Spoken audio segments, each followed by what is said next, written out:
Merci d'être là. Donc, j'imagine que vous êtes là essentiellement parce que le sujet vous intéresse. Enfin, à part mes doctorants qui, évidemment, sont ici par contrainte. Mais je suis content de voir qu'il y a quand même, finalement, autant de monde intéressé par ce type de sujet à Bordeaux, et du côté de l'IEP, particulièrement.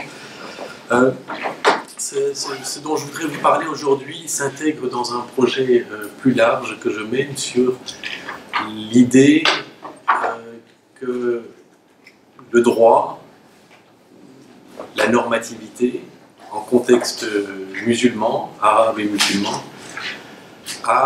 est passé à travers un processus de positivisation d'une normativité islamique antérieure qui s'est trouvé transformé progressivement en un droit positif dont on peut décrire les modalités, dont on peut décrire les caractéristiques principales. Donc d'une certaine façon, ce projet consiste à dire qu'il n'existe pas, avant un certain moment dans l'histoire, il n'existe pas quelque chose que l'on pourrait appeler le droit musulman.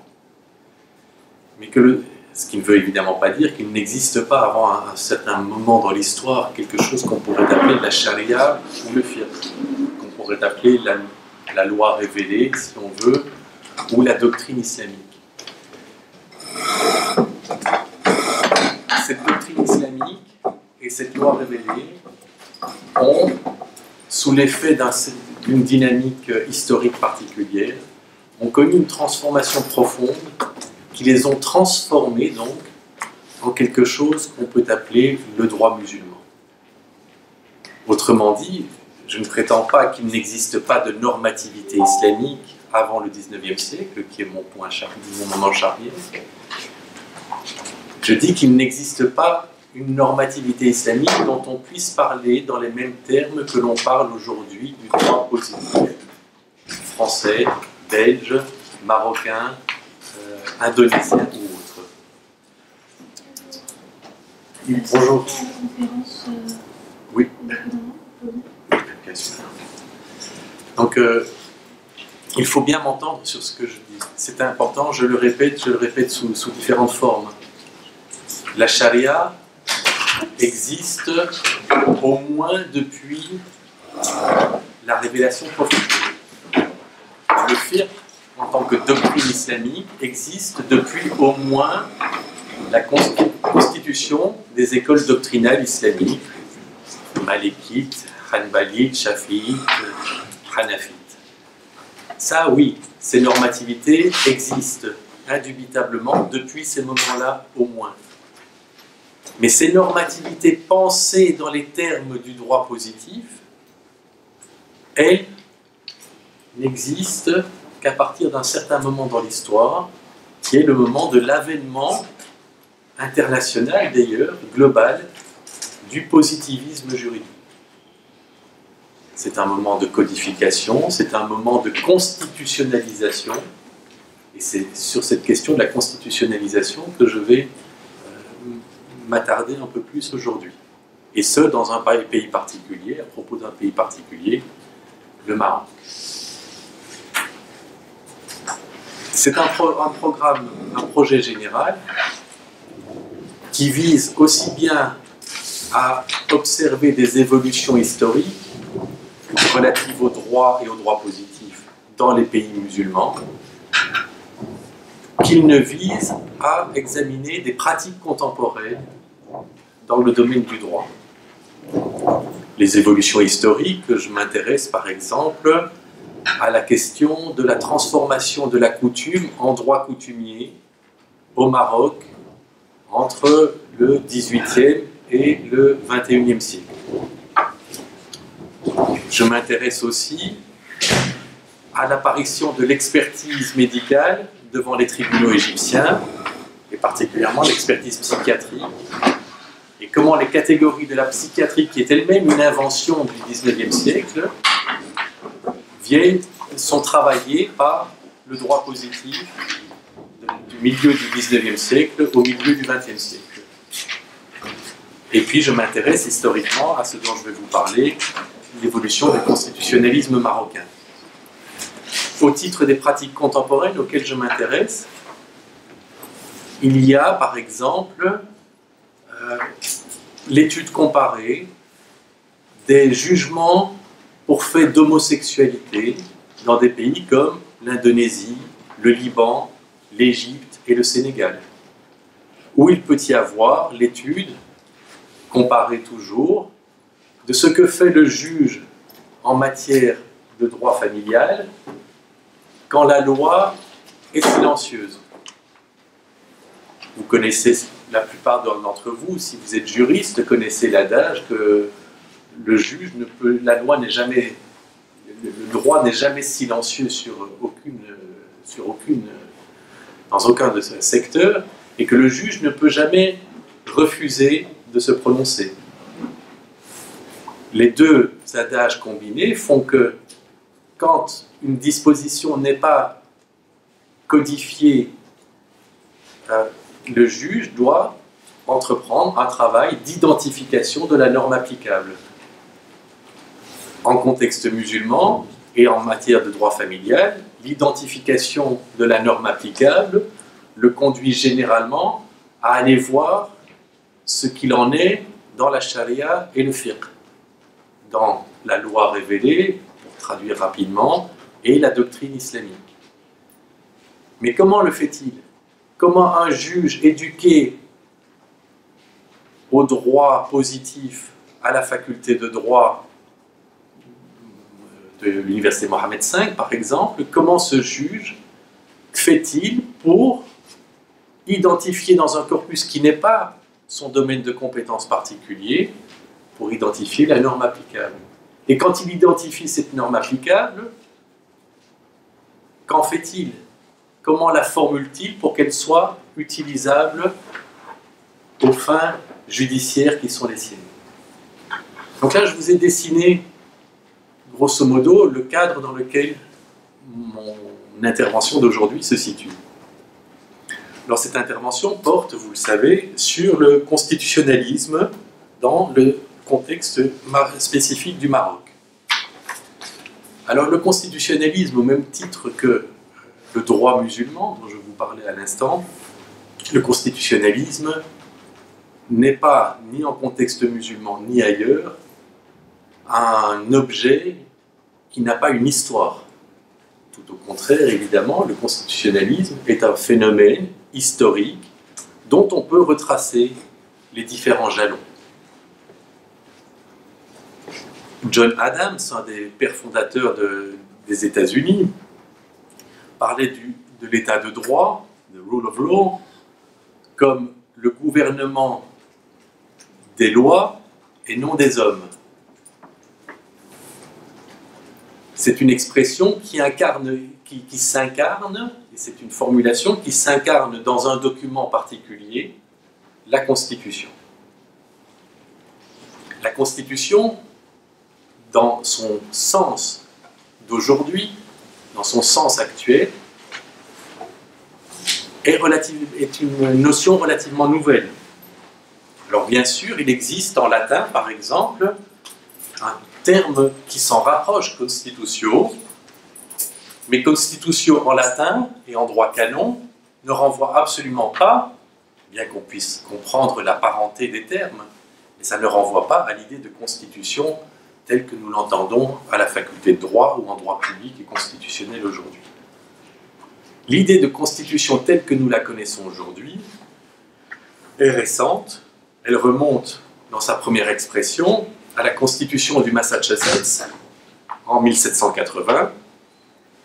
Et puis, on a la Constitution fédérale américaine en 1787 ou la Constitution française de la première Constitution française de 1791.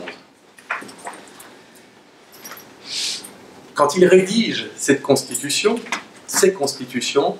les rédacteurs sont parfaitement conscients de ce qu'ils développent un instrument nouveau. Ils ne se situent pas dans la continuité d'expériences historiques antérieures, ils se situent au contraire, et c'est toujours possible en histoire, même si souvent on insiste plus sur les continuités que sur les ruptures, ou les innovations. Mais oui, ils sont parfaitement conscients de ce qu'ils forgent un document nouveau, un instrument nouveau, qui a pour fonction d'établir les rouages de l'État dont ils sont créateurs ou dont ils sont les concepteurs. Bien sûr, l'idée de constitution ne survient pas dans un vide. Montesquieu, dans l'Esprit des lois, parle de la constitution anglaise, au sens relativement contemporain du terme. Et quand il parle de la constitution anglaise, il fait référence à un ensemble de textes, pas tout à fait clairement identifiés, comme la Magna Carta de 1215 ou le Bill of Rights de 1689.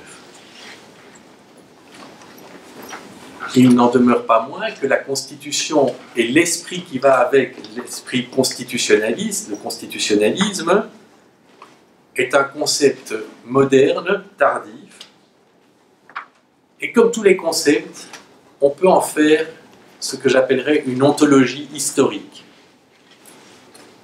L'ontologie historique, c'est de voir comment ce concept fonctionne, c'est ça une ontologie, son être, l'être de ce concept, mais cet être est historique, il a une naissance, il a un développement, il a une vie, il peut avoir aussi une mort.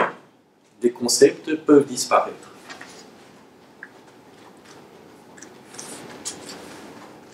Ce qui est pour moi tout à fait important à souligner, c'est que le concept de constitutionnalisme apparaît et se développe en même temps et en parallèle du concept de positivisme juridique. En ce compris, évidemment, le droit codifié. Pourtant, ce sont des phénomènes distincts. D'une certaine façon, le constitutionnalisme, dans son insistance, par exemple, sur les libertés fondamentales et sur les droits humains, le constitutionnalisme est un avatar contemporain du droit naturel. Alors que le positivisme juridique, tout au contraire, est une démarcation assez radicale par rapport au droit naturel. Il n'empêche que cette volonté d'établir par écrit, dans le détail, de manière systématique et de manière systématique et systémique même, les règles relatives au fonctionnement de l'État, aux relations entre les gouvernants et les gouvernés et aux droits des gouvernés, cette façon de faire est une façon spécifique à une époque précise qui correspond à l'avènement du positivisme. Et d'ailleurs, on remarquera que dans la forme, sinon toujours le contenu, le constitutionnalisme s'organise d'une façon comparable à la codification. La Constitution du Massachusetts ressemble éminemment à un code relatif à des questions de droit public, à des questions d'organisation de l'État.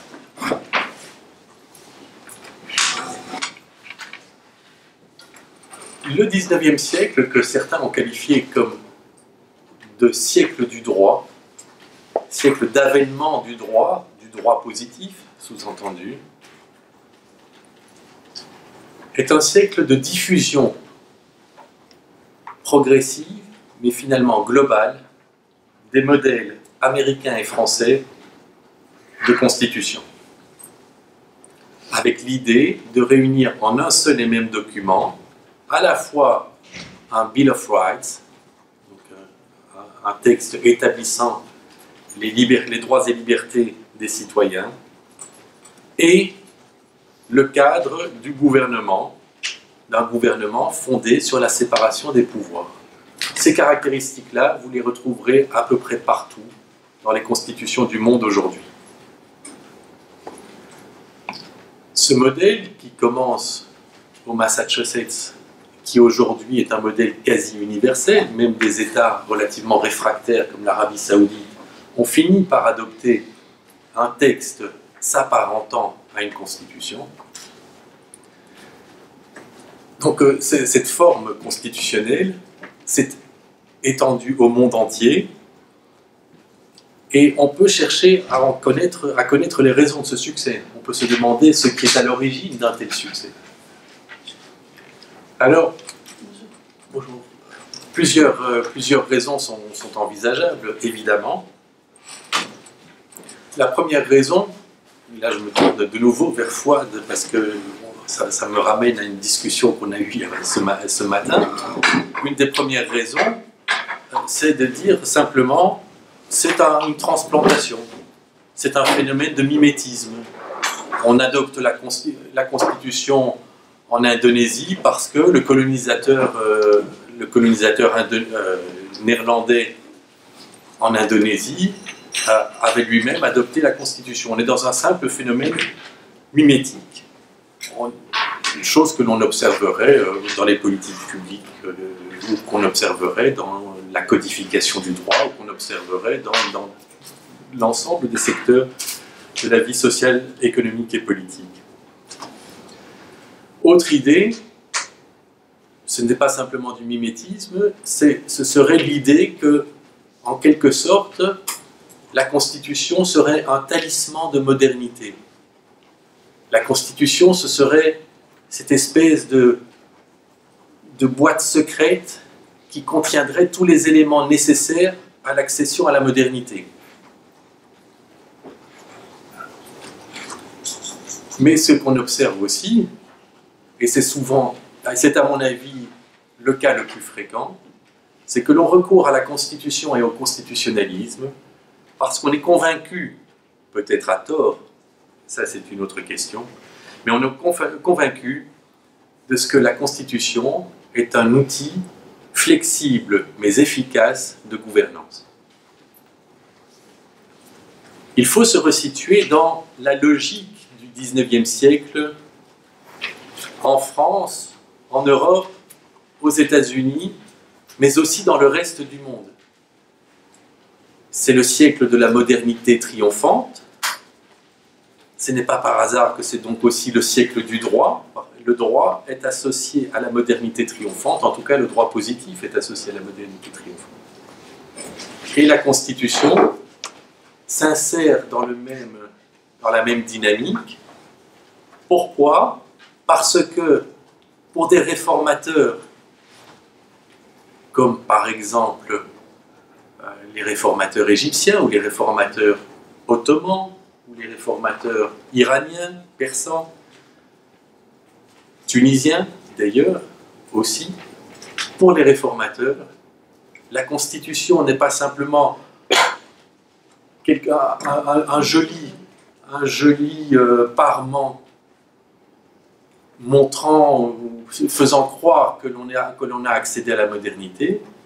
Elle est un moyen véritable à la fois d'assurer la souveraineté de son pays et en même temps d'engager des réformes qui sont jugées à peu près partout comme absolument nécessaires.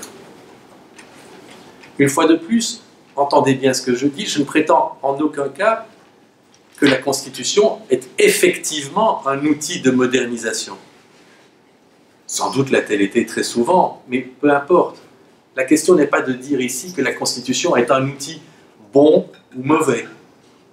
La Constitution est simplement perçue par ceux qui vont la rédiger et la mettre en œuvre, est souvent perçue comme le moyen par excellence de faire apparaître un État, et souvent même un État-nation, et de le doter d'un mode de fonctionnement qui est un mode de fonctionnement efficace.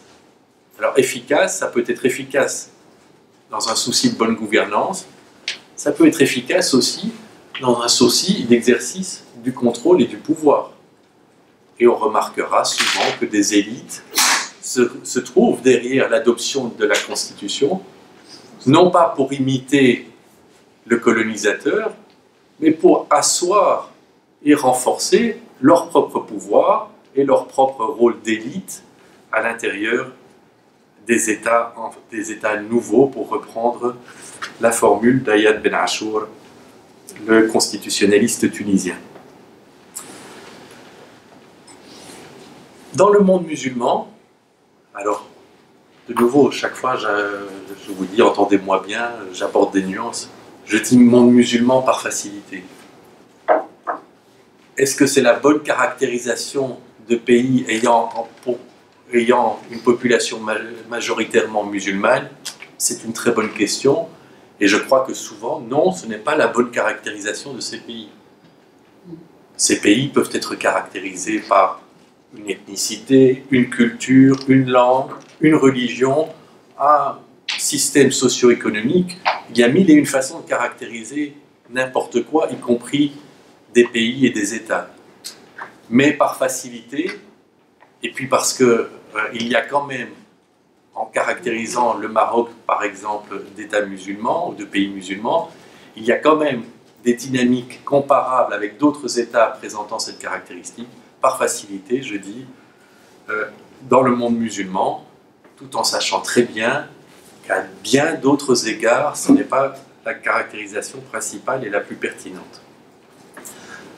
Dans ce monde musulman, des États adoptent très vite, très tôt, des constitutions.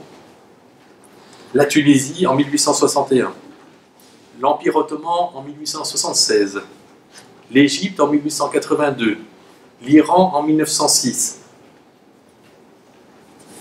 Et l'on remarque dans tous ces pays que l'adoption des constitutions, parfois presque mornées, au sens où elles n'auront pas le temps d'être vraiment mises en œuvre et appliquées, mais néanmoins, l'adoption de ces constitutions correspond à la volonté d'affirmer une identité nationale, de transformer les structures politiques et de préserver l'indépendance du pays par rapport au projet impérialiste, aux pressions impérialistes.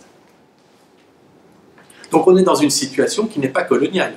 Dans la plupart de ces pays, je regarde Adam avec insistance. On n'est pas dans une situation coloniale, mais on est certainement dans une situation impériale, au sens de pression occidentale, mais qui ne sont pas toujours des pressions allant vers l'adoption d'une constitution ou l'adoption d'un droit codifié. Ce sont des pressions allant dans le sens de l'octroi de prérogatives toujours plus exceptionnelles, plus exorbitantes aux citoyens, aux ressortissants des États impériaux et aux institutions de ces mêmes États. Et donc, trois caractéristiques que l'on retrouve dans toutes ces expériences constitutionnelles. Affirmer une identité, et une identité nationale. On est bien, je ne connais pas d'exception à vrai dire, on est bien dans l'idée d'établissement d'un État-nation. Ce n'est pas une entité politique quelconque, c'est l'État-nation. Et la Constitution s'intègre à ce schéma. Deuxièmement, la transformation des structures politiques, pas seulement politiques d'ailleurs, économiques et sociales aussi, voire linguistiques et culturelles.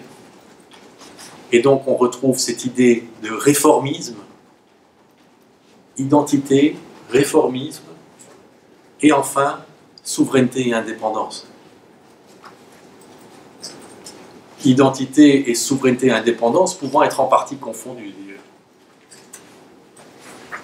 Et cette double dimension se retrouve fortement dans les constitutions des pays du monde musulman, les premières constitutions des pays du monde musulman, et ce jusqu'au moment des indépendances.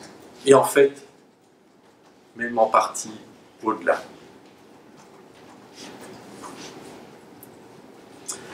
Alors, je vais périodiser ma présentation du constitutionnalisme marocain en trois moments. Trois moments qui correspondent en partie à la périodisation de l'histoire universelle que propose Hobsbawm. Le long 19e siècle, le petit 20e siècle, et puis le 21e, là, on ne sait pas encore, je ne sais pas encore s'il est long ou s'il est court, mais on est dedans. mais surtout le long 19e siècle et le petit 20e siècle. Que veut dire Hobsbawm? C'est essentiellement que les dynamiques que l'on observe autour du 19e siècle sont des dynamiques qui trouvent leurs premières expressions manifestes vers la fin du 18e, et non pas en 1800 précisément, mais vers la fin du 18e, et particulièrement la guerre de 7 ans, et la perte pour l'essentiel des colonies françaises au profit des colonies britanniques. Et il l'étend ce 19e siècle jusqu'à la Première Guerre mondiale. Deuxième période proposée par Hobsbawm, de la fin, donc le court XXe siècle, qui va de la fin de la Première Guerre mondiale à la chute du mur de Berlin, à la chute de l'Empire soviétique. Et puis le XXe siècle, je vous dis, je ne sais pas encore s'il sera long ou court, mais il est temps. Cette périodisation correspond relativement bien à l'histoire constitutionnelle globale.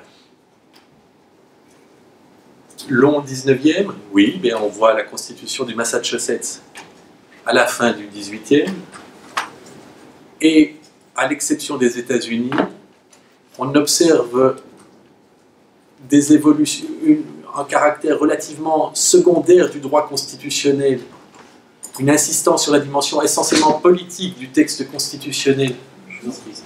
C'est pour la conférence sur l'immigration?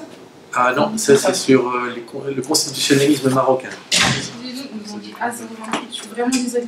Il n'y a pas de mal. C'était vous aussi? On nous a indiqué ce ça. Désolé pour la confusion.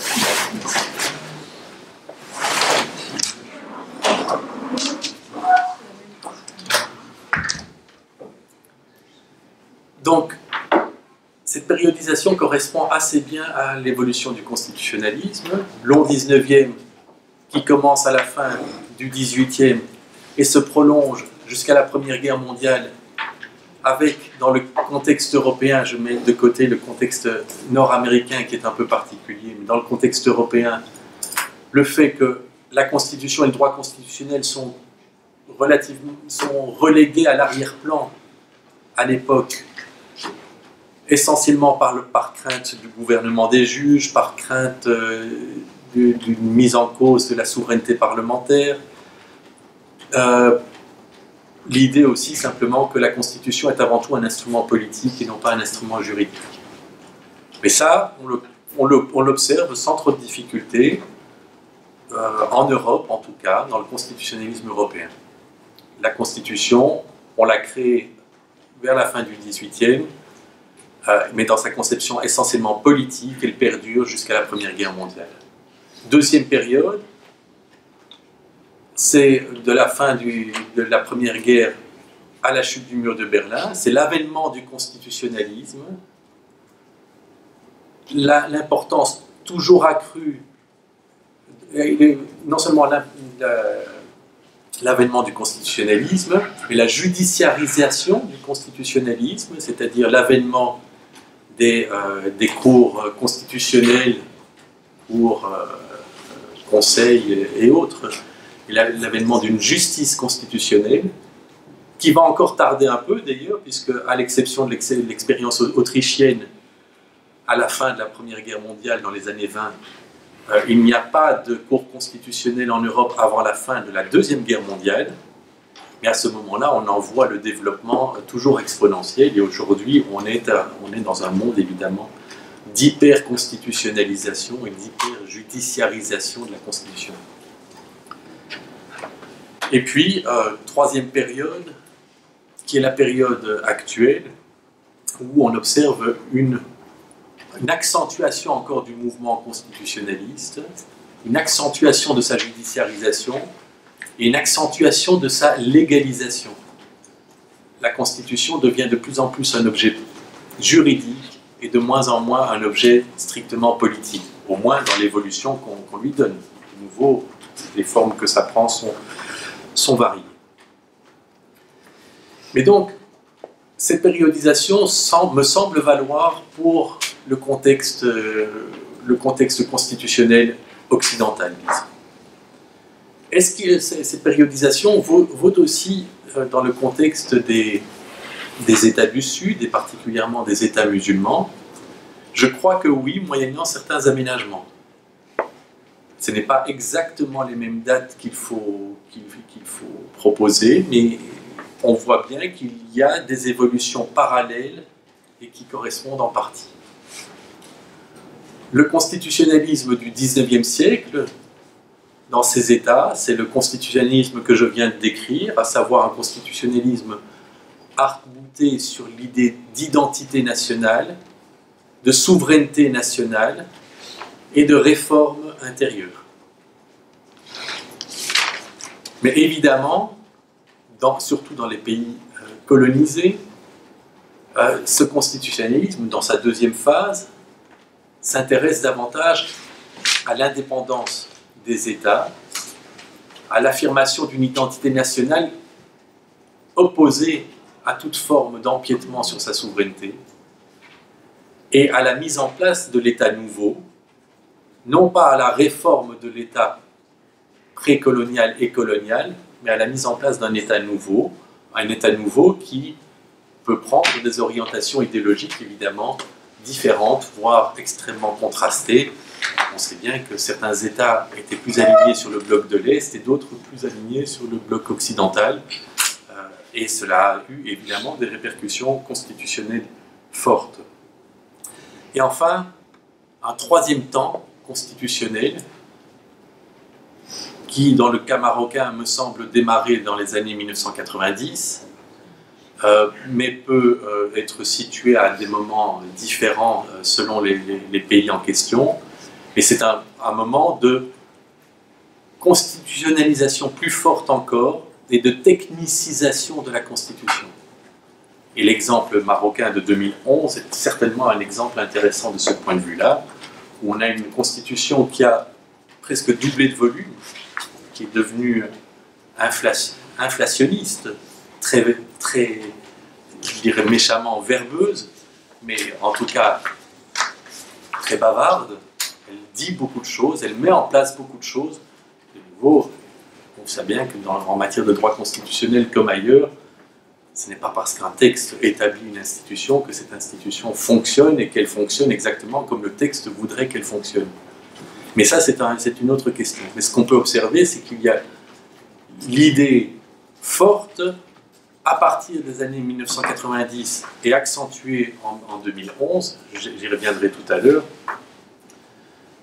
il y a l'idée très forte d'une constitution qui peut régler les choses dans le détail.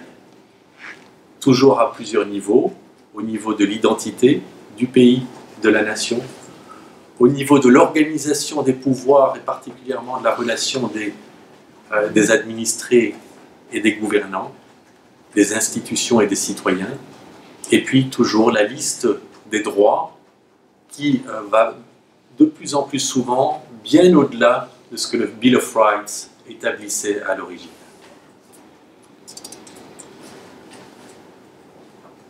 Je vais charger... Qui aime faire la loi? Qui aime faire le... Vous aimez ça, Fouad, de faire la loi? La loi? Oui. C'est-à-dire me couper quand je deviens trop bavard et qu'il est temps de discuter. Non, c'est pas pour vous. Alors Myriam, certainement. Myriam aime faire la loi.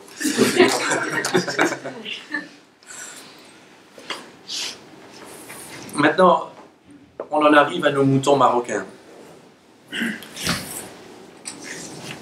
Je me fonde essentiellement sur un ouvrage paru il n'y a pas très longtemps, en 2017, à Rabat, au Maroc, qui s'appelle Fikrat ad-Dustur fil Maghreb, l'idée de constitution au Maroc. C'est un ouvrage qui ne propose pas énormément d'analyse, quoique, mais qui propose surtout le premier recueil de textes constitutionnels allant au-delà des seules constitutions officielles du royaume du Maroc. Dans le cas marocain, un recueil de ce type-là est intéressant parce que, à vrai dire, il n'existe pas de constitution marocaine avant 1962, même s'il y a un texte en 1961 qui l'anticipe un peu. Mais en tout cas, avant les années 1960, il n'existe pas de texte constitutionnel marocain officiel. Donc on pourrait penser, si on se limitait au texte officiel, qu'il n'y a pas d'histoire constitutionnelle et constitutionnaliste au Maroc, ce qui évidemment interrogerait à beaucoup d'égards, mais ce qui en fait amène à occulter toute une série de tendances, de dynamiques et de textes qui ont préexisté aux années 1960 et qui en fait à la fois nous disent beaucoup sur le Maroc lui-même, sur son évolution politique, mais nous disent aussi beaucoup sur les transformations que l'idée même de constitutionnalisme peut avoir connues, traversées dans ce pays. Donc, première période, ce que j'appellerais le temps des réformes. Je parle de textes constitutionnels qui n'ont jamais été promulgués. Donc je ne parle pas de quelque chose d'officiel à quelque niveau que ce soit. Dans d'autres pays, des textes constitutionnels, d'autres pays musulmans, des textes constitutionnels ont été adoptés, je l'ai déjà dit, mais je reviens rapidement sur les plus importants d'entre eux. Qanoun ad-Dawla at-Tunisiyya, en 63, pardon. Non, 61, c'est bien ça. Avec les lunettes. Ce qui est intéressant dans ce texte, c'est que c'est un mélange de terminologie du fiqh, de la doctrine islamique classique, et du constitutionnalisme moderne de l'époque, constitutionnalisme du 19e siècle. Exemple de terminologie du fiqh, pour parler des législateurs, ils vont parler des ahl wal aqd, ahl al-hal wal aqd. Donc, c'est le terme utilisé, quasiment intraduisible, c'est les gens qui lient et délient. C'est-à-dire, c'est comme ça que l'on traduit ceux qui légifèrent. Enfin, ceux qui détiennent l'autorité, qui lient, qui vous imposent des obligations et vous délient, vous dispensent de vos obligations. Ça, c'est une terminologie très très classique du fiqh. On la trouve, par exemple, chez un auteur comme Mawardi, qui est un auteur de l'époque abbasside. À côté de ça, on a des termes tout à fait contemporains, 19e, la séparation des pouvoirs. La séparation des pouvoirs, vous pouvez lire l'intégralité du fiqh, ce que je mets chacun d'entre vous au défi de jamais faire, tellement le domaine du fiqh est immense. Vous ne trouverez jamais la notion de séparation des pouvoirs. Quand je dis des choses comme ça, c'est pas pour dire que l'islam est en arrière ou en avant, que l'islam est retardé ou avancé, ou en phase. Je dis simplement qu'il y a des contextes pour tous les concepts du monde, et que le contexte musulman n'est pas un contexte qui a hébergé l'idée de séparation des pouvoirs. On peut trouver éventuellement des choses qui s'en approcheraient d'une certaine façon, mais si l'on veut parler de manière un peu stricte, le concept de séparation des pouvoirs ne s'y retrouve pas. On le retrouve en revanche dans le projet de constitution dans la constitution tunisienne de 1961, constitution qui cependant n'a pas une vie très longue, puisque en 1881, les Français établissent leur protectorat, qui met fin de plein droit, même si c'est un droit colonial, à la constitution tunisienne de 1861. 1876, Qanoun et Assasi, la loi fondamentale ottomane, qui est là aussi le produit d'une négociation, un modèle global de constitution, et puis des exigences locales. Le sultanat, par exemple, qui n'est pas encore devenu le califat, mais qui connaît son organisation administrative propre qu'il s'agit d'intégrer dans le nouveau texte constitutionnel. Pourquoi est-ce que j'insiste sur des documents comme cela? Je vous cite un auteur de l'époque, un auteur ottoman de l'époque, qui parle de la Constitution comme le système le plus organisé, le plus fondé sur le mérite, le plus rationnel, à vrai dire le plus scientifique, en mesure de réaliser la régénération et le renforcement de la nation ottomane. C'est pas moi qui qualifie la constitution ottomane de panacée organisationnelle, c'est un auteur de l'époque qui nous formule des choses en ces termes. Il a fait sans doute ses opposants, qui n'avaient pas une vision aussi irénique de la Constitution. Il n'empêche que c'est pour, une fois de plus, insister sur le fait que la Constitution et le constitutionnalisme ne sont pas que des impositions de l'extérieur, mais sont aussi très largement considérés comme des moyens de réforme et d'affirmation de la souveraineté de l'intérieur. En 1882, en Égypte, Layhat al-Asasiyya, qu'on peut traduire par le règlement fondamental, dont le but était de renforcer l'autorité de l'État face à plusieurs dangers, les rébellions internes, la crise fiscale et la pénétration externe. Et vous voyez de nouveau cette double composante, interne et externe.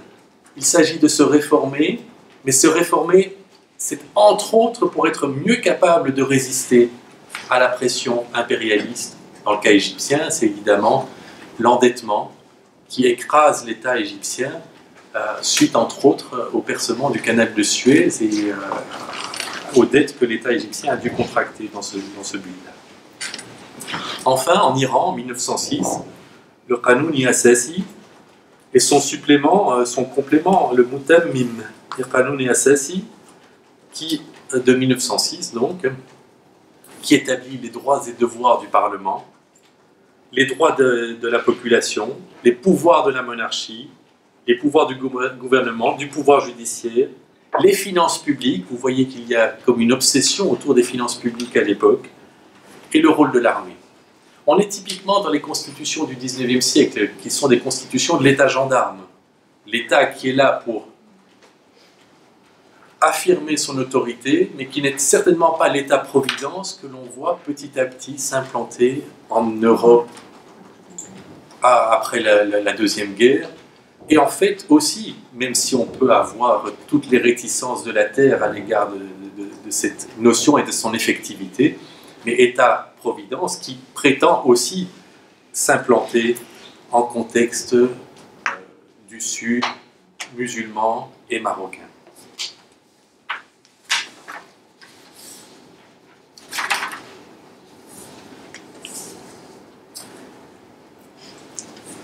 Est-ce qu'il y a des textes constitutionnels qui ont été rédigés au Maroc avant le traité de Fès de 1912?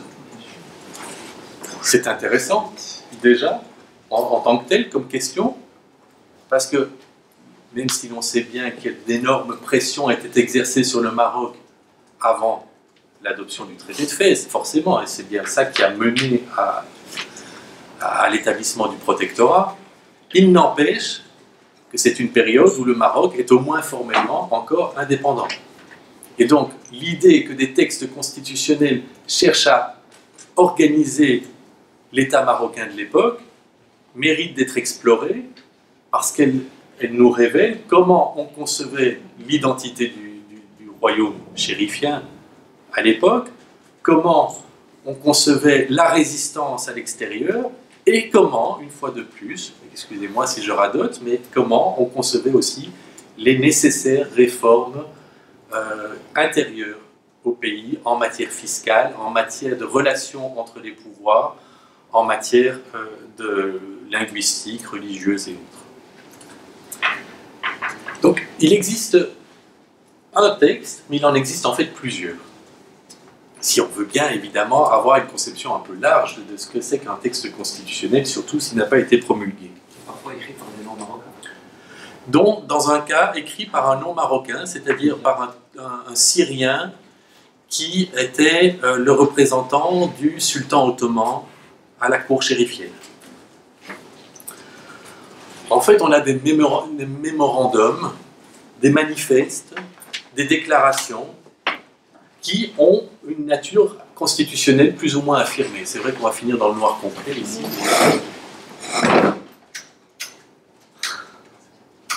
Ah. Non, mais c'est le génie des... Plusieurs mots. Non, je pense. Rito agricultoire.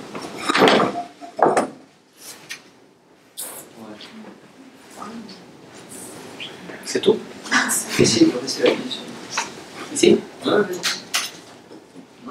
Voilà, moi je fais Il faut maintenir. Je les signale rapidement, je ne vais certainement pas en faire une analyse détaillée. Je vous renvoie au recueil de Nabil Mouline si vous voulez en avoir le détail. Recueil qui est disponible même électroniquement, je pense. Donc l'information est disponible. Je pense au mémorandum de Abdallah Ben Saïd, par exemple. Il s'agit d'une commission de notables et de savants. À l'époque, savants, c'est les ulama, savants et sciences religieuses, qui est nommé, qui est désigné en 1901 par le sultan Abdelaziz Ben Hassan, qui règne de 1894 à 1908. C'est un texte qui a une certaine dimension constitutionnelle au sens où il est numéroté, par exemple, mais il est en même temps extrêmement court. 19 articles. Des articles qui sont rédigés dans un style qui rappelle le fiqh, la doctrine islamique, et qui ne que peu influencé par le vocabulaire constitutionnaliste de l'époque.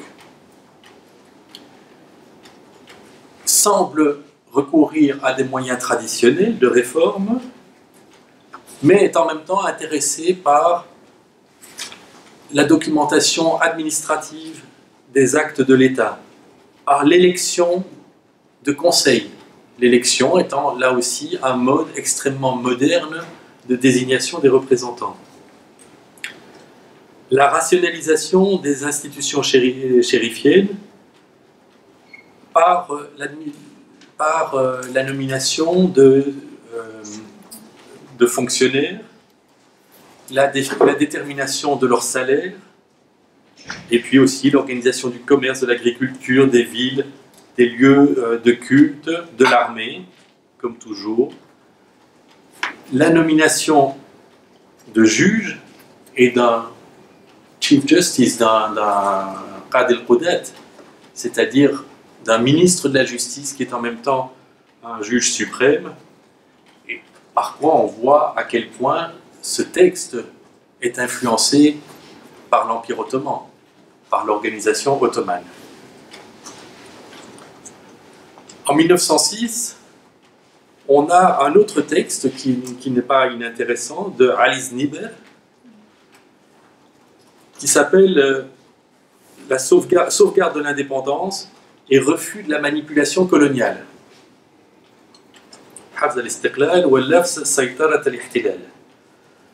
Il s'intéresse, comme son nom l'indique, essentiellement à la question de la souveraineté. Il a une longue introduction, très longue introduction verbeuse sur la notion d'indépendance, et puis ensuite il est composé de 31 articles, et dans ce texte-ci, ce n'est pas l'influence ottomane que l'on perçoit, c'est l'influence égyptienne. Ce texte est particulièrement intéressant parce que pour la première fois, les expressions et les concepts qui sont utilisés sont liés à l'idée de construction de l'État-nation. Il est question de nation marocaine, d'État-nation, d'Aoula Oumma, de drapeau national, de langue officielle.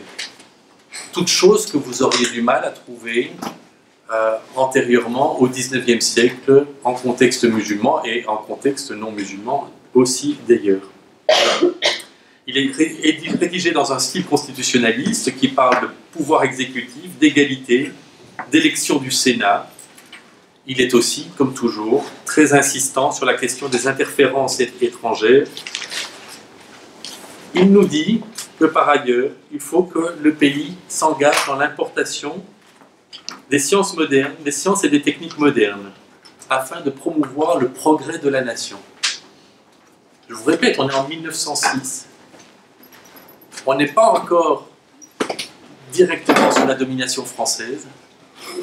Ce n'est pas un texte qui est commissionné par un pouvoir étranger. C'est un texte qui est conçu de l'intérieur même du Maroc de l'époque comme le meilleur moyen de conserver au Maroc son indépendance et en même temps d'engager les réformes nécessaires à cette indépendance et au bien-être de la population. Il y a le mémorandum Tarabulsi de 1906 aussi, qui lui est très clairement influencé par les expériences perses, ottomanes, tunisiennes, égyptiennes et même japonaises. Là aussi, c'est la modernisation des institutions sultaniennes qui est mise en avant, avec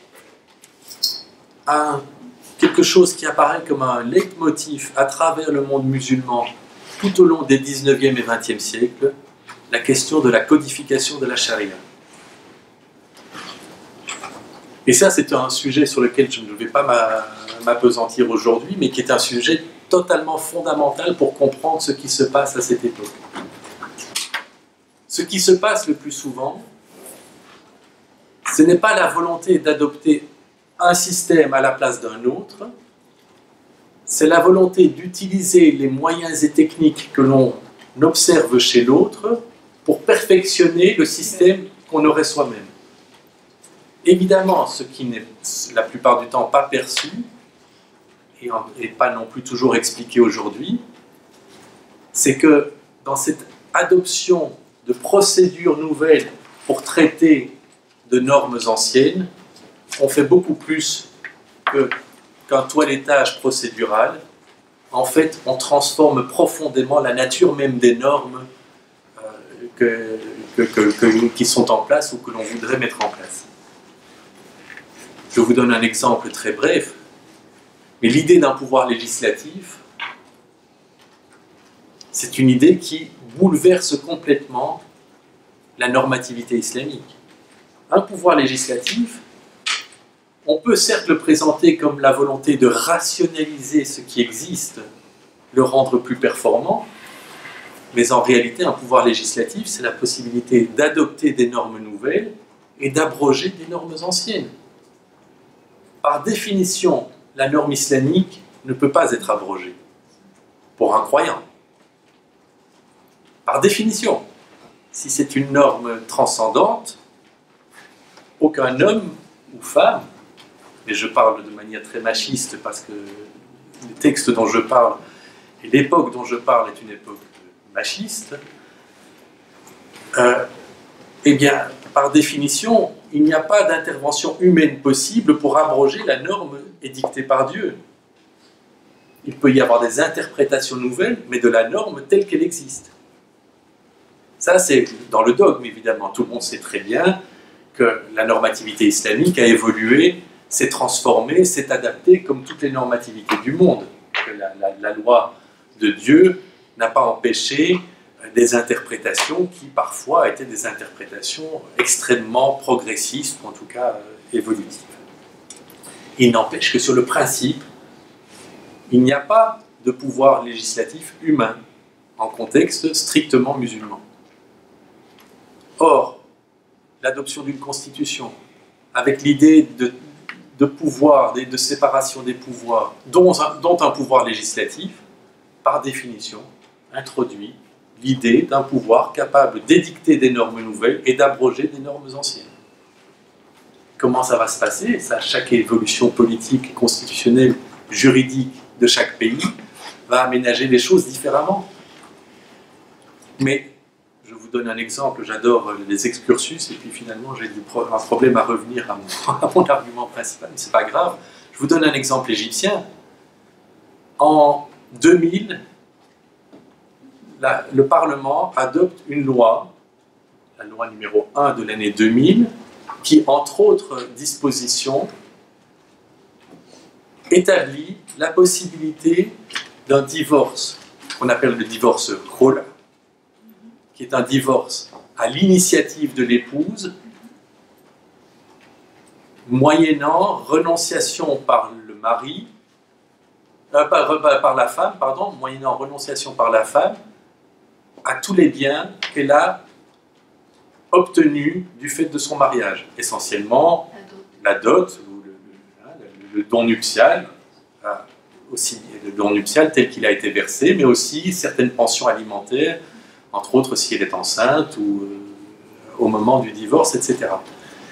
Le principe dans la doctrine islamique, c'est que oui, la femme peut initier un divorce à son initiative, moyennant renoncement aux biens qu'elle a acquis du fait de son mariage, mais que la décision finale appartient toujours au mari.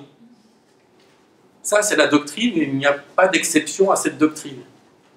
Or, le Parlement égyptien, en 2000, dit que cette demande de la femme, de l'épouse, doit être soumise au juge, et que le juge n'a pas le choix, après une période de 3 mois, sinon d'accorder le divorce à la femme qui renoncerait aux biens acquis du fait de son mariage.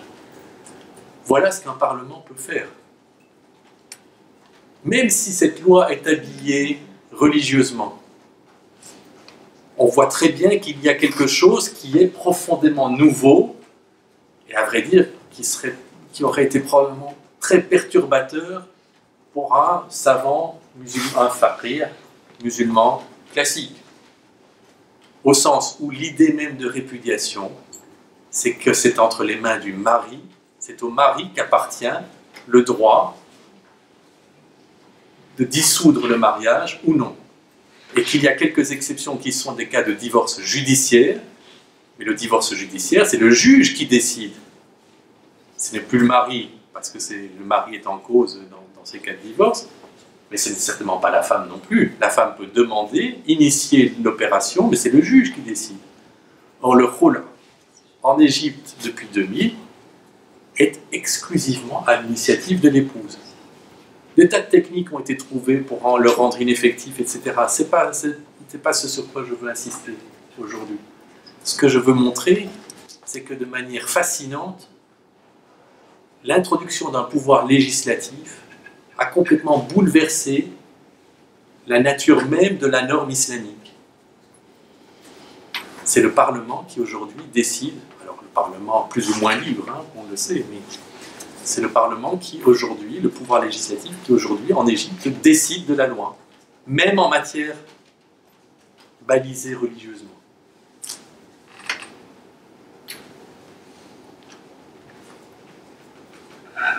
Il y a aussi un texte de 1908 qui fait suite à l'abdication du sultan Abdelaziz Ben Hassan et qui est remplacé par son frère, le sultan Abdelhafid, qui s'appelle Al-Bay'a Al-Mashruta. Alors, ça veut dire le serment d'allégeance conditionnel. Ce qui est très intéressant, rien que dans le titre de ce document, c'est qu'il est à la fois lié à un héritage de la norme islamique classique, Al-Bay'a, qu'on retrouve aujourd'hui d'ailleurs dans le constitutionnalisme marocain, même si c'était un constitutionnalisme qui n'est pas inscrit directement dans le texte constitutionnel lui-même. Mais la Bay'a, le serment d'allégeance, est une relation établie et connue dans la doctrine islamique entre les sujets et le souverain. Mashruta, alors là, c'est conditionnel. C'est intéressant parce que ça nous renvoie au fait que le pouvoir serait conditionné par un certain nombre d'exigences. Et là, ça renvoie à une notion qui n'est pas une notion du fiqh.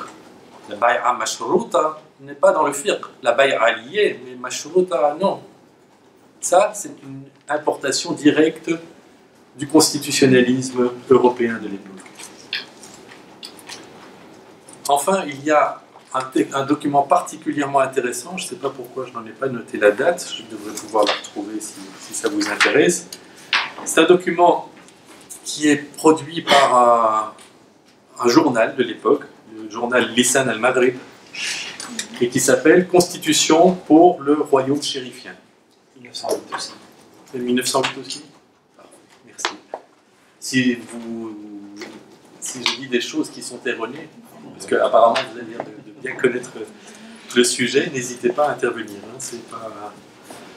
Donc, Lisan al-Maghrib, un journal marocain qui parle de constitution. Alors là, pour le coup, on est avec le terme constitution qui est explicitement utilisé. Constitution du royaume chérifien. Alors, c'est de nouveau extrêmement intéressant. Chacun des termes est intéressant. On ne parle plus de sultanat, on parle de royaume. On ne parle pas de bay'a ou d'autres termes qui seraient connus du fiqh. On parle d'ostour, qui est un terme qui n'a certainement pas d'origine arabe et encore moins fiqhi, qui est un terme en revanche clairement connu, je crois, en persan. Et c'est certainement aussi le texte de l'époque antérieure au protectorat qui est le plus développé et constitutionnellement le plus abouti. Il est question de reconnaissance de toutes les religions, du respect indiscriminé pour toutes les religions, de liberté de culte, de liberté individuelle, d'éducation primaire obligatoire, de parlement à 2 chambres, et, amusant parce qu'on est dans le contexte de l'époque, interdiction à tout fils du Maroc, tout fils de l'État marocain, pardon, d'accepter la protection d'un État étranger. Là, on voit bien tout le système des capitulations qui est ressurgi, qui revient à la surface, puisque la protection, ça signifie évidemment les droits exorbitants que les citoyens d'États étrangers ont reçus progressivement dans le cadre des relations de moins en moins équilibrées entre les États de l'époque. Je conclus donc cette époque, donc pas vraiment en fait, mais en tout cas j'insiste sur le fait qu'à cette époque, antérieure au traité de Fès, on a à la fois l'affirmation de l'identité du pays, la défense contre l'affirmation de la souveraineté nationale, et en même temps, comme condition de cette souveraineté nationale, mais aussi comme objectif en tant que tel, la nécessité des réformes internes. Ensuite intervient le traité de Fès, qui d'une certaine façon est un texte constitutionnel.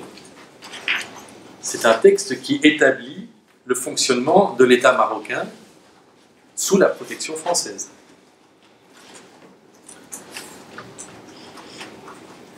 Mais en mettant de côté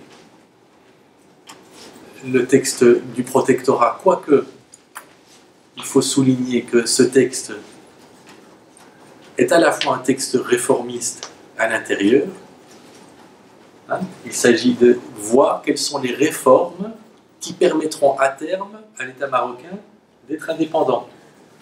On est d'accord sur le fait que c'est on dirait en Égypte, un kalam fadi, c'est-à-dire qu'on voit très bien qu'il ne s'agit pas nécessairement d'améliorer la condition des Marocains et de les amener à une indépendance juste et sincère. Il n'empêche que, puisque nous nous intéressons au texte constitutionnel, il est intéressant de voir que le traité du protectorat, et il sera d'ailleurs utilisé par des leaders nationalistes marocains de cette façon, le texte du protectorat parle déjà d'indépendance, souveraineté du pays vis-à-vis de l'extérieur, moyennant des réformes menées à l'intérieur. La différence, évidemment, c'est que tout ça est fait sous le regard sévère de l'occupant. Il existe quelques textes constitutionnels intéressants entre l'établissement du protectorat et l'indépendance marocaine. Le plus intéressant est sans doute un texte publié en 1934. Pourquoi est-ce que je dis que c'est le plus intéressant? Parce qu'il est encore dans la logique de ce long 19e siècle dont je parle jusqu'à présent. Il est encore dans la logique de l'affirmation de l'indépendance vis-à-vis de l'extérieur, moyennant des réformes à l'intérieur. Mais une indépendance vis-à-vis de l'extérieur qui ne veut pas dire nécessairement indépendance tout court. On accepte le protectorat français, mais on cherche à le prendre au mot. Puisque le protectorat français est à propos, vise à réformer le pays pour lui permettre d'accéder à la maturité qui lui autorise l'indépendance, eh bien, faisons-le. Demandons aux autorités françaises de mettre en œuvre ce à quoi elles sont tenues par le traité de Fès, afin de, à terme, arriver à l'objectif affiché. C'est une politique souvent très efficace. C'est une politique qui a valu en Algérie aussi. C'est une politique qui consiste à dire, très bien, vous, Français, vous êtes liberté, égalité, fraternité, vous prétendez que l'Algérie fait partie de la France, il n'y a donc pas de raison que les Algériens échappent au principe de liberté, égalité, fraternité. Donc mettez-vous en conformité avec votre propre discours. Évidemment, des intérêts qui ne sont pas tout à fait convergents viennent s'opposer à ce que le discours français soit tenu jusque dans ses aboutissements. Et donc on a ce texte de 1934 qui insiste sur l'extension des réformes afin d'arriver à l'indépendance, afin de réaliser l'indépendance. Et il dit il faut une période intermédiaire, il faut une période de transition, mais une période de transition qui permette la réforme.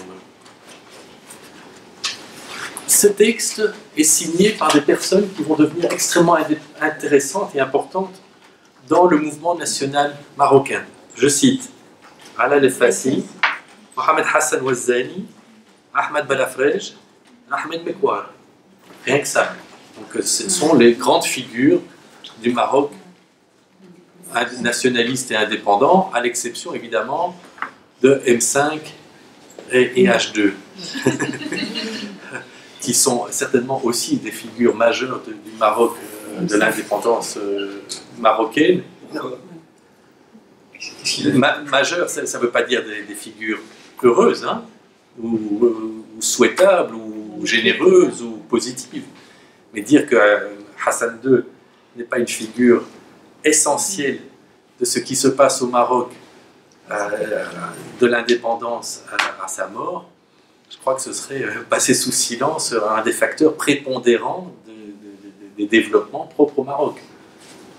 Qu'on peut regretter très sincèrement, de nouveau, la question n'est pas là, mais on va voir d'ailleurs que les textes constitutionnels sont empreints de la poigne de fer de Hassan II et que le constitutionnalisme marocain s'explique très largement par Hassan II. Ok, et M5 M5, si l'indépendance n'est pas tributaire de M5, c'est-à-dire si la marginalisation de l'istiqlal et l'émergence du pouvoir monarchique comme pouvoir suprême n'est pas due à M5, alors je ne sais pas à qui c'est dû. C'est lui qui met en place le système marocain de prééminence du Marzen, du trône, sur les partis de l'indépendance. C'est lui qui met en place la marginalisation de l'istiqlal, avec l'aide du protectorat. Il faut ça. Oui, non, mais d'accord. Non, allez-y. Au contraire. Ouais, pour le mouvement de constitutionnalisation, mais pour l'indépendance en elle-même. Quel a été son impact? Non, je pose la question juste pour savoir. Je pense, son impact, je vous dis, son impact, en tout cas sur la forme que prend l'État marocain à l'indépendance, elle est fondamentale. Ça, on est d'accord. Mais l'exil à Madagascar de Mohamed V est sans doute la pire erreur que le protectorat ait pu faire, si du moins il ne voulait pas plutôt renforcer le roi que renforcer l'Istiqlal, ce qui n'est pas sûr. Mais en envoyant M5 à Madagascar, le sultan à l'époque, pas le roi, il lui a donné un surcroît de légitimité extraordinaire qui lui a permis de revenir non pas en tant qu'une des figures parmi d'autres de l'indépendance et du mouvement, mais la figure. Et c'est sur cette base-là qu'il a pu installer le régime politique que nous connaissons, parce que nous sommes encore dans ce régime politique, même si c'est avec des aménagements très importants, dans ce régime politique où la suprématie de la monarchie est incontestée. Mais c'est parce que justement, on reprend un peu ce mythe. Je ne sais pas si c'est un mythe. Hein. Je pense que pour pouvoir affirmer la suprématie de la monarchie par rapport à l'Istiqlal, par exemple, il faut avoir les moyens politiques de le faire. Ce n'est pas simplement « je suis le roi, vous devez vous soumettre à moi », c'est concrètement quels sont les moyens dont je dispose pour contrôler les élections, pour induire la zizanie à l'intérieur de l'Istiqlal, pour désigner des ministres qui ne sont pas nécessairement issus des partis, pour suspendre la Constitution sans que tout le monde ne se rebelle. C'est ça le pouvoir effectif, qui prend une des formes constitutionnelles, la Constitution aidant à habiller juridiquement et à verrouiller juridiquement ces opérations, mais ce n'est pas la Constitution qui, par elle-même, a la capacité d'assurer la prééminence monarchique. C'est la prééminence monarchique qui a la capacité d'imposer la Constitution et le respect de la Constitution. Non, mais à partir de quelle date exacte on peut commencer à parler de monarchisation du Maroc?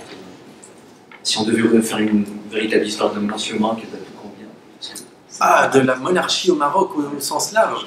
Je ne sais pas, moi je veux dire, ce qui est sûr, hein, je vous laisse la parole parce que je suis sûr que vous avez des tas de choses à dire. Là, mais... Non mais, attendez, la monarchisation du Maroc, à mon avis, je vais lancer un pavé dans la mare, elle commence en 1912, au traité de Fès. Au moment où le protectorat, de manière asymétrique, mais assure la perpétuation du sultanat, qui était extrêmement fragilisé jusqu'à ce moment-là, qui aurait pu disparaître assez facilement, mais le protectorat, par son jeu de double gouvernance, assure la survie du sultanat, et puis finalement ne garde plus tout à fait le contrôle du sultan, qui devient la principale figure de l'indépendance. Moi, mais c'est une lecture qui est partielle et partielle, hein, mais je crois qu'on peut difficilement comprendre l'évolution marocaine sans comprendre l'alliance de fait, sinon de droit, entre la monarchie et le protectorat. Mais justement, mais c'est pour ça que, dit comme ça, la monarchie figure d'indépendance, ça me semble un peu. C'est quand même une institution héritière de cette période. Mais je pense qu'on peut être héritier. Je vais embêter mon ami Montasser. Est-ce que vous croyez sérieusement que les figures de l'indépendance algérienne ne sont pas en partie héritières de la période coloniale? En tout cas juridiquement, ce qui est extraordinaire, c'est de voir que le système juridique algérien ne change absolument pas à l'indépendance. Ce qui est intéressant, c'est de voir aussi qu'une bonne partie de l'armée de libération nationale est constituée de déserteurs tardifs de l'armée française. Alors là, où faut-il mettre à partir de quel moment on devient une figure de l'indépendance ou pas? Moi, non, je n'en sais rien. À vrai dire, je pense que ce sont des processus, donc il n'y a pas un moment T où ça se passe instantanément. Mais je crois que à la fois la monarchie, qui ne s'appelle pas la monarchie, le sultanat, est bénéficiaire de l'intervention française au sens où c'est son autorité qui va être imposée sur les tribus rebelles, avec la baïonnette française. Mais c'est quoi? C'est l'autorité du sultan qui est imposée sur les tribus. Hein. Et en même temps, à un moment donné, le protégé prend son autonomie et veut le pouvoir pour lui-même, et non plus le pouvoir sous la tutelle française, mais il devient de ce fait-là une figure de l'indépendance. Pas une figure, un acteur majeur de l'indépendance. Pas le seul, loin de là. Mais il parvient à marginaliser les autres. Comment se fait-il que l'Istiqlal en 1958 est très majoritaire et qu'en 1962, il n'est même pas majoritaire? Ça, c'est l'action de Hassan II en bonne partie, et de M5 aussi. Il était très influencé, enfin, Mohamed V était très influencé par le prince héritier Hassan II. Lorsque le deuxième Premier ministre du Maroc indépendant souhaitait gouverner réellement, et que le Maroc allait s'approcher finalement du système anglais, avec un roi qui règne et qui ne gouverne pas, Mohamed V s'est plaint à son fils, Hassan II. Et qu'est-ce qu'il a fait son fils? Il a demandé à l'armée de se présenter au siège de la primature. Il a demandé au Premier ministre de démissionner, sinon il allait faire descendre tout le bâtiment sur la tête du Premier ministre. Pour dire, vous n'avez pas raison de gouverner, c'est le roi qui gouverne, c'est le roi qui est le commandeur des croyances, ce n'est pas vous le Premier ministre. C'était finalement Hassan II qui avait, même en étant prince héritier, influencé largement son père pour exercer un pouvoir monarchique très complet. Tout à fait. Facilité d'ailleurs par le protectorat. Ça, c'est clair, mais on connaît tous, enfin tous, je ne sais pas, mais on connaît les méthodes de Hassan II, on sait comment la révolte du Rif a été réprimée, on sait que l'imposition du pouvoir et le contrôle des forces de sécurité était un de ses... Et sans doute à raison, dans ses objectifs à lui. Exactement. Le contrôle des moyens de sécurité était la façon d'asseoir son pouvoir. Et en même temps, il utilise le droit énormément, le droit constitutionnel, parce que Hassan II était fasciné par le droit et convaincu de ce que le droit pouvait apporter. C'était un publiciste. Ouais, de Bordeaux. Bon, en plus. C'est une figure de gloire ou de honte, je ne sais pas, mais c'est une figure. En tout cas, on a ce texte de 1934. Qui est extrêmement intéressant parce qu'il cherche à pousser dans ses aboutissements le protectorat plutôt qu'à exiger l'indépendance immédiate, qu'il est composé, qu'il est rédigé par des acteurs essentiels de l'indépendance marocaine et que aussi il est le reflet des différences, des clivages politiques de l'époque avec une tendance qu'on pourrait appeler réformiste au sens salafi, hein, de réformisme islamique, pas le salafisme d'aujourd'hui, le salafisme du 19e, 20e siècle, réformisme religieux, réformisme comme Abdou, Avrani, Rida et autres, ce réformisme qui va, par exemple, inspirer le code de la famille marocain, le code du statut personnel, même adopté sous l'égide de Alal El-Fassi. Et puis il y a le mouvement plus réformiste, pas plus réformiste, plus moderniste, qui est incarné par Ouazzani.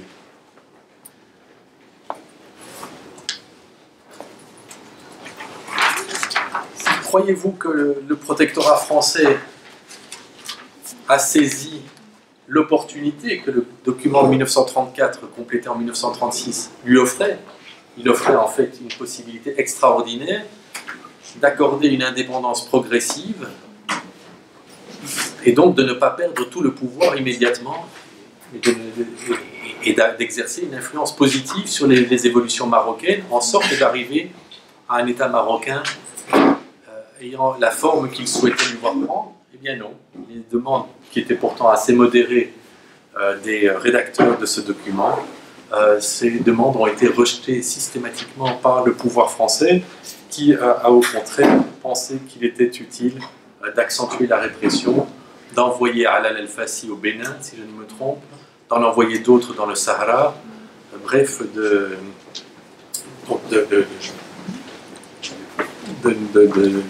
d'opposer une fin de non-recevoir aux demandes de ces réformistes et modernistes.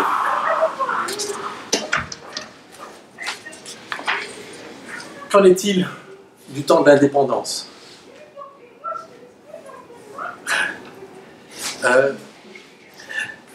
Pardon? Il ne me reste pas beaucoup de temps. Ah, c'est bien, c'est bien. Donc, mais peut-être qu'à ce moment-là, je vais résumer très très rapidement l'évolution constitutionnelle de 1961 au 62 à 2011, et puis ouvrir la place à la discussion. Donc je vous donne 10 minutes si vous... De calme. C'est vrai? Oui. Ah. Donc, on a beaucoup parlé de l'indépendance, des figures de l'indépendance, je n'ai pas besoin de revenir dessus. Ce qui est intéressant, c'est qu'en 1961, il y a un premier texte constitutionnel qui fait suite, mais avec plusieurs années d'écart, à l'indépendance elle-même. Alors ça, c'est déjà une première question que l'on peut se poser. Comment se fait-il que la Constitution n'ait pas été adoptée dans la foulée de l'indépendance? Elle n'a pas été adoptée dans la foulée de l'indépendance, entre autres, parce que précisément au moment de l'indépendance, l'Istiqlal était trop puissante aux yeux du roi, et qu'il s'agissait donc de temporiser autant que faire se peut, avant d'adopter un texte qui soit un texte favorable à la monarchie. Donc ça, déjà, rien que ça, c'est une réponse un peu à la question que vous posiez. Hein, c'était en quoi est-ce qu'ils sont acteurs de cette évolution, les deux souverains N5 et H2, eh bien ils le sont au sens où ils vont influencer l'adoption ou la non-adoption de la Constitution jusqu'au moment où les rapports de force leur sont favorables.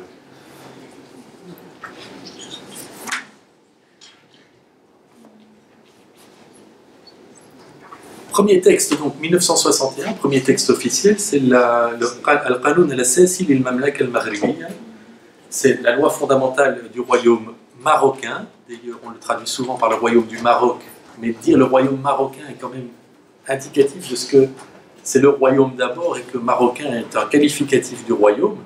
Ce n'est pas de la même façon qu'on, tout aussi indicatif, on parle du roi des Belges et non pas du roi de Belgique, ou du roi belge, ou du royaume belge, pour montrer que là, le souverain n'a absolument pas les mêmes pouvoirs qu'au Maroc, et qu'on n'a pas la même conception de l'État dans ce contexte-là. Alors, première tendance que l'on retrouve dans tous les textes constitutionnels, y compris 2011, avec une nuance en 2011, c'est que c'est un texte rédigé par un comité désigné par le roi. Il n'existe pas au Maroc, dans l'histoire constitutionnelle, de constituantes ayant adopté une constitution indépendamment d'un comité. C'est toujours un comité d'experts désigné par le roi qui a procédé à la rédaction, qui est ensuite approuvé par référendum. 2011 est un tout petit peu différent, non pas en ce sens que ce ne serait pas un comité d'experts désigné par le roi, c'est toujours le même système, mais que pour la première fois, on connaît officiellement les membres du comité, et que d'une certaine façon, les membres du comité sont représentatifs de différents secteurs de la société. Alors que les conseillers français, les rédacteurs français des constitutions précédentes ou des amendements constitutionnels précédents ne pouvaient pas être désignés comme représentatifs de quelque chose dans la société marocaine. Ils étaient certainement représentatifs de la volonté constitutionnelle du roi. Ça, oui. 1962, c'est la première constitution marocaine, véritable. Elle est également rédigée par des experts. Autre caractéristique intéressante, elle est extrêmement dépendante, inspirée par le modèle de la Constitution de la Ve République de 58, et particulièrement dans la Constitution de la Ve République entre 58 et 62, c'est-à-dire de l'hyper-présidentialisation indépendante de la vie parlementaire et gouvernementale. Après ça, la Ve République va évoluer elle aussi. Ça, c'est une chose importante. C'est une constitution qui consacre tout à fait la prééminence monarchique sur la vie partisane, mais la vie partisane est reconnue. Il n'empêche qu'elle devait être, même faiblement reconnue, elle devait sembler excessive à Hassan II, qui suspend très rapidement la Constitution, décrète en 1965 le pouvoir d'état d'urgence, suite entre autres aux émeutes de Casablanca, et de Constitution, il n'y en aura plus jusqu'en 1970, mais encore sous une forme extrêmement restrictive et même répressive. 1970-1972, il se passe quoi au Maroc qui justifie une évolution constitutionnelle? Il se passe deux coups d'État. Deux coups, Srirat et Kenitra. Et donc, le roi arrive, parce que c'est lui qui est devenu l'acteur principal, sinon exclusif, du jeu constitutionnel. Le roi arrive à cette conviction, qui n'est pas une conviction démocratique du tout, qui est une conviction de survie et de perpétuation de son propre pouvoir, qu'il ne peut pas s'en remettre exclusivement aux forces de sécurité, ni la police, ni l'armée, ni la gendarmerie, qu'il doit absolument réintroduire du pluralisme politique, non pas par souci démocratique, je l'ai dit, mais parce que le pluralisme politique permet de ne pas s'en remettre complètement aux institutions de sécurité qui pourraient quand même éventuellement avoir une envie d'autonomie, comme elles l'ont manifesté à deux reprises. Et donc, on instaure du pluralisme, un pluralisme extrêmement contrôlé bien entendu, qui assure la prééminence monarchique, mais évite le face-à-face exclusif du roi et des forces de sécurité. 1972, donc, c'est l'époque du retour au pluripartisme, avec tous les bémols qui s'imposent, avec évidemment cette nuance qui n'est pas sans importance, que la Constitution ne sera quand même pas effective avant 1977. 1977, donc 6 années de Constitution pluripartisane, mais en fait d'autocratie. 1977, il y a ce qu'on appelle le feuilleton démocratique ou la série démocratique, qui est la tenue d'élections locales et parlementaires, et le rééquilibrage autoritaire du régime, avec cette volonté de favoriser le multipartisme, mais en s'assurant que jamais aucun parti ne puisse obtenir une majorité qui soit une majorité trop inquiétante ou menaçante à l'égard du roi. Et donc, ce qui est bien, c'est la multiplication des partis, dont la création de partis, évidemment, du palais, qui sont là pour miner toujours de l'intérieur les forces d'opposition qui pourraient émerger. En 1975, il n'y a pas de réforme constitutionnelle, mais c'est le même 1977, mais c'est la mise en œuvre de la Constitution, mise en œuvre qui est sans doute aussi facilitée par la question du Sahara qui est intervenue au cours de ces années et qui a permis au roi de s'assurer une légitimité identitaire, une légitimité nationale, que son excès de répression précédent avait peut-être mis à mal. Hassan II n'était pas Mohamed V, il n'avait pas la légitimité de Mohamed V aux yeux de la population. C'est aussi ce qui explique le caractère extrêmement répressif de ces politiques et de ces textes constitutionnels. Au moment où, par le biais entre autres de la question du Sahara, il a pu se doter d'une légitimité nationale, il a sans doute été plus facile pour lui d'accepter de mettre en œuvre un vrai pluripartisme. Quand je dis vrai, c'est-à-dire qu'il y a plusieurs partis, ça ne veut pas dire que le pouvoir appartient à ces partis. Je termine par ça. 1992, 1996, 2010. C'est le troisième temps de ma périodisation constitutionnelle. Pourquoi est-ce que je le fais démarrer en 1992 et pas plus tard? C'est parce qu'il me semble qu'en 1992, c'est le premier des désamorçages politiques observables dans l'histoire du Maroc auxquels on assiste. Pour des raisons multiples, qui sont entre autres, sans doute le fait que le roi savait qu'il était condamné à terme, que sa santé ne lui permettrait pas de survivre à la décennie. Deuxièmement, la chute du mur de Berlin et le fait donc que les patronages américains et français ne pouvaient plus s'exprimer, s'exercer de la même façon. C'est-à-dire qu'on ne pouvait plus accepter les infractions flagrantes à toute forme de droits humains, comme on l'avait fait précédemment dans le contexte de la guerre froide. La guerre froide était un alibi, mais la Libye tombe, on ne peut plus accepter Tazmamart, comme on l'avait quand même accepté jusqu'alors. Sinon Tazmamart, on connaissait bien d'autres épisodes répressifs. Et donc principalement ces deux événements-là, et sans doute le fait que, sachant sa fin approcher, le roi souhaitait, parce qu'on était dans un régime monarchique, assurer une succession paisible, relativement paisible, alors que dans un régime républicain, le plus principal souhait d'un président sortant, c'est de savonner la planche du président qui va lui succéder. Dans le régime monarchique, il y a comme un effet d'infanticide auquel on veut échapper, et donc on essaie d'assurer une transition plus heureuse.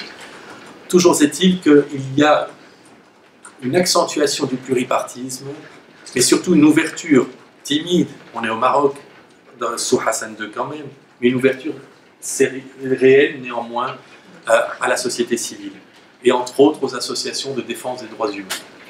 Ça, c'est le premier désamorçage que l'on peut certainement observer, et qui se traduit constitutionnellement par des réformes accordées par le roi et non pas les réformes sollicitées par l'opposition.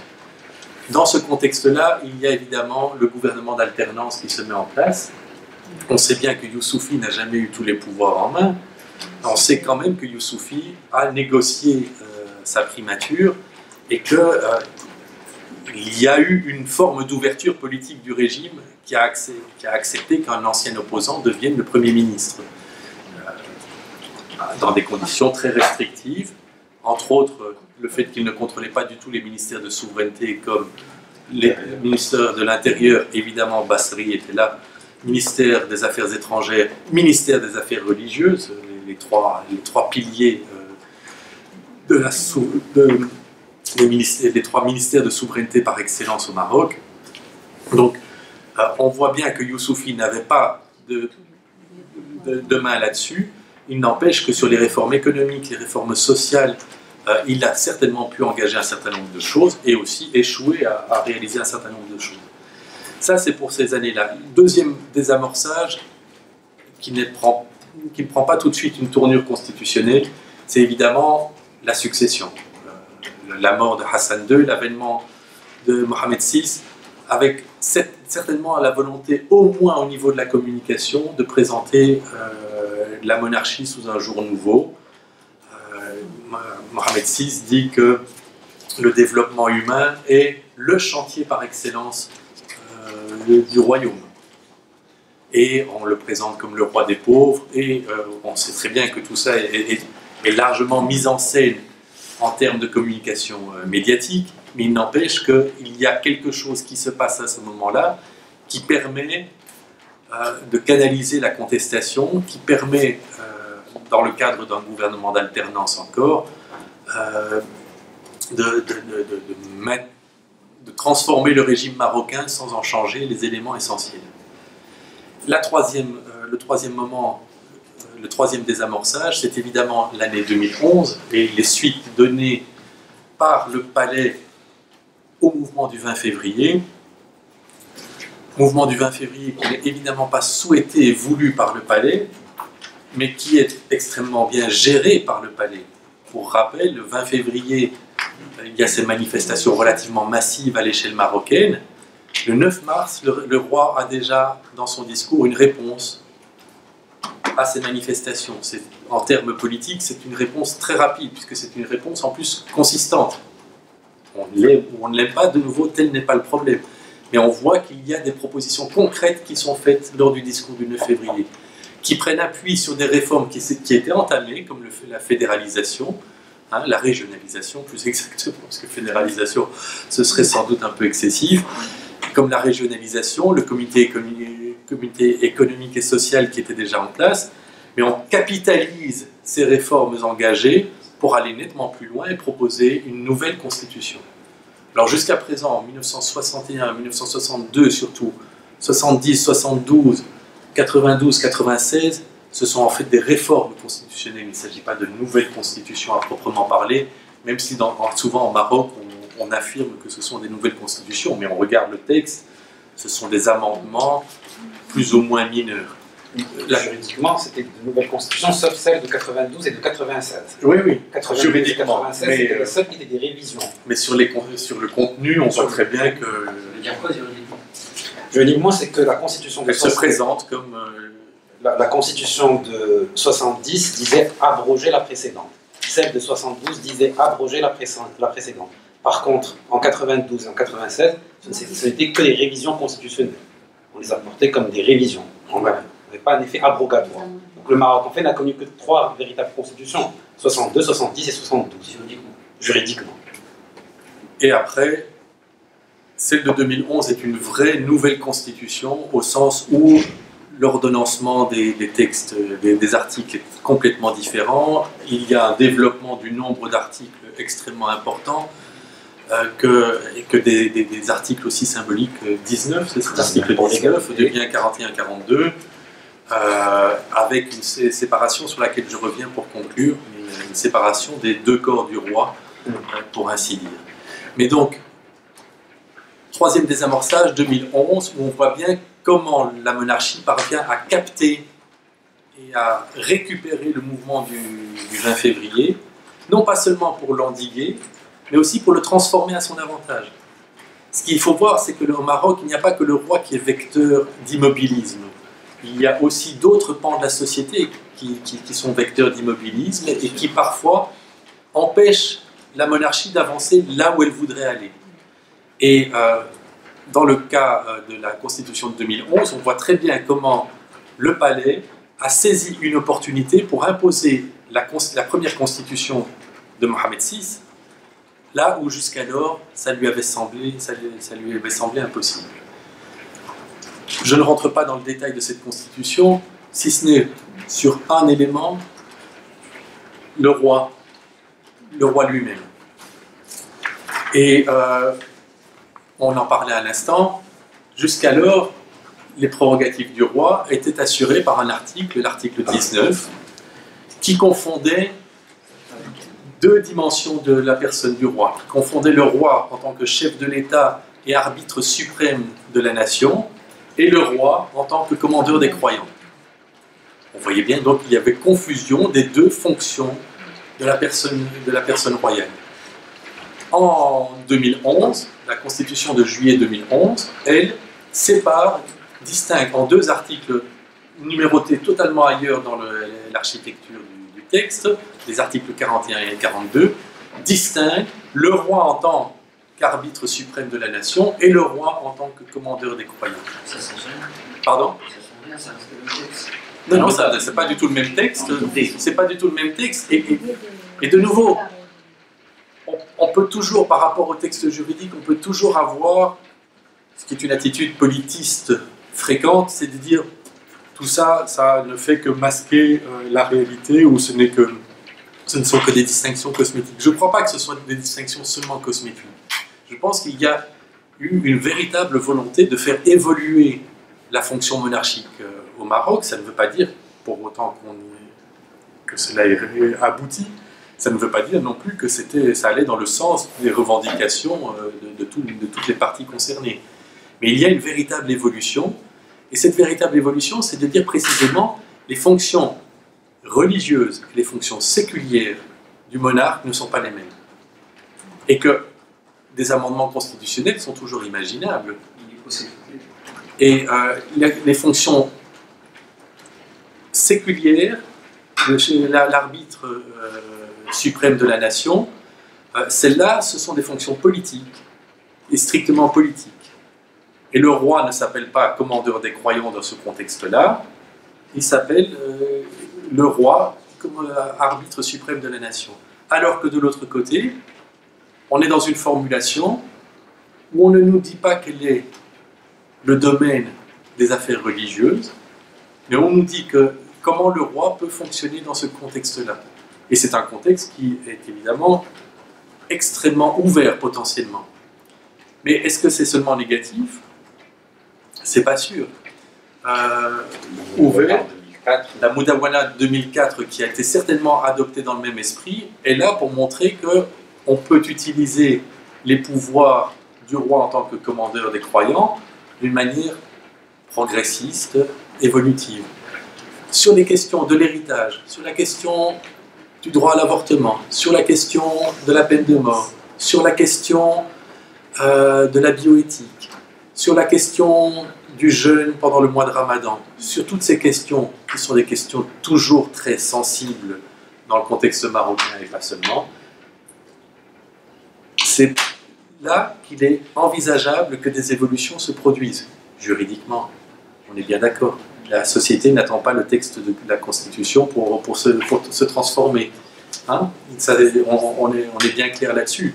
Mais si il y a la possibilité de faire évoluer les choses sur un certain nombre de sujets qui sont liés d'une façon ou d'une autre à la morale islamique, à la normativité islamique ou des choses de ce type-là, c'est par le biais de ce nouvel article qui donne au roi, indépendamment de ses prérogatives politiques qui sont nettement plus circonscrites aujourd'hui qu'elles ne l'étaient précédemment, qui, constitutionnellement, hein, je ne dis pas dans les faits, dans le texte. Même dans le texte. Non, dans le texte. L'article 49, parce que... Non, mais je vous donne l'exemple massu, l'article qui dit que le chef, que un représentant du parti arrivé en tête aux élections est nécessairement nommé par le roi comme qu'il faut nécessairement que ce soit quelqu'un du parti arrivé en tête aux élections qui soit nommé par le roi comme chef du gouvernement. Si ça, c'est pas une limitation des prérogatives du roi, et c'est bien pour ça qu'actuellement il y a un grand débat au Maroc sur l'abrogation de cette disposition, c'est tangible. Après, de nouveau, on sait tous très bien qu'il y a une marge entre le texte constitutionnel et la pratique politique. Un fossé. Un fossé, un océan. Et c'est dans l'articulation des deux que je pense, à titre personnel, que les choses intéressantes se passent. C'est-à-dire qu'on peut se dire que le texte constitutionnel n'est qu'un objet cosmétique, mais alors qu'on ne comprend pas pourquoi on a besoin de mettre en œuvre tellement d'énergie pour adopter un texte constitutionnel, et on peut avoir la position formaliste de certains juristes qui me semble complètement absurde aussi, qui est que tout est dans la lettre de la loi et que la lettre de la loi nous dit ce qui est et non pas, je crois que la vérité, comme souvent, se situe entre les deux.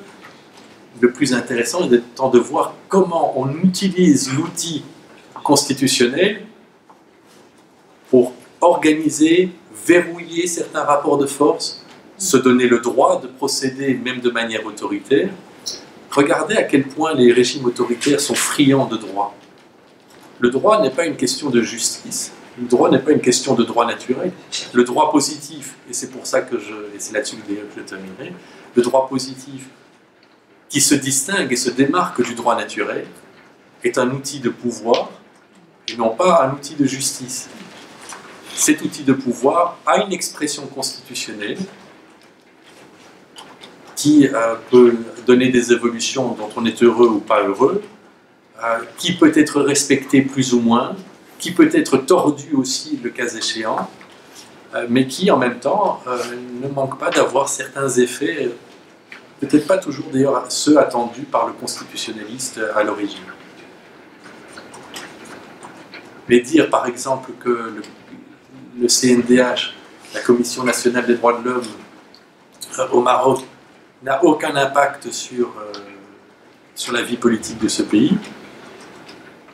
C'est une institution qui a été constitutionnalisée. Est-ce que c'est un impact qui est celui que l'on espère?